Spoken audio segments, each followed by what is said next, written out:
మన రాష్ట్రంలో ఎప్పుడు జరుగుతున్నాయి. నేనే మా యాప్లోనే 94, 99, 2004, 2009, 2014, 2019, 2024 జరిగాయి కదా. ఇప్పుడు మనది ఎక్కడ జరుగుతాయి జమిలీ ఎలక్షన్. దేశంలో మిగతా రాష్ట్రాల్లో జమిలీ లేవు, కానీ ఆంధ్రప్రదేశ్ లో జమిలీ ఎలక్షన్ జరుగుతాయి కదా. మన జమిలీ ప్రభుత్వము మనం జమిలీగా పోటీ చేస్తామా లేదా? జమిలీ అంటే ఏంటి? మన జమిలీ అంటే మనకుండేది జమిలీ. ఇది 3 పార్టీల జమిలీ. 2 ఎంపీ ఎమ్మెల్యేల కూటమి. ఆ 2 ఎలక్షన్లు ముగ్గురం కలిసి పోటీ చేస్తాం, మరింత బలపడతాం. బీజేపీ పార్టీ బలపడుతుంది. ఖచ్చితంగా పార్లమెంట్ ఎలక్షన్ జరగాలంటే, మంచి మెజార్టీ రావాలంటే, మన భూపేశ్ రెడ్డి ఎంత ఓడిపోయింది? 64,000 తక్కువ వచ్చినాయి.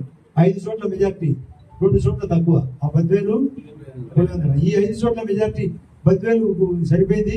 60,000 పులివెందులు తగ్గినాయి. అయ్యాయి వీటికి తక్కువ వచ్చినది. ఇప్పుడు అది మనం ఛాన్స్ కొట్టే పరిస్థితి వచ్చిందే కదా. మన జమ్మలమడుగులో మెజార్టీ ఆ పులివెందుల కంటే ఎక్కువ వచ్చే పరిస్థితి రావాలంటే ఈ పోర్లు అందరూ పాల్గొనాలా లేదా? రాజకీయాల్లో ఓర్పు నేర్పు కూడా ఉండాలి. నేను మొత్తం భూమేశ్ కూడా చెప్పిన, నేను నీ వయసులో నేను ఎన్ని పాటలు పడే దాంట్లో నువ్వు 10% ఇలా మారితే ఈ జమ్మలమడుగు రాజకీయం 100% నీ కూడా పెద్ద లీడర్ అవుతావు. ఇప్పుడు రాజకీయాల్లో వారసత్వం అనేది మాకేం లేదు, వారసత్వమే కావాలని. నేను వారసత్వం అయితే నేను సుదీర్ఘంగా తెచ్చిపెట్టు, నాకు అటువంటి ఆలోచన లేదు. వారికి మోసింది కాబట్టి నేను ఎంకరేజ్ చేస్తాను. అయినా వాడు పనిచేయాల్సిందే, నేను పనిచేయాల్సిందే, మీరు కూడా పనిచేయాల్సిందే.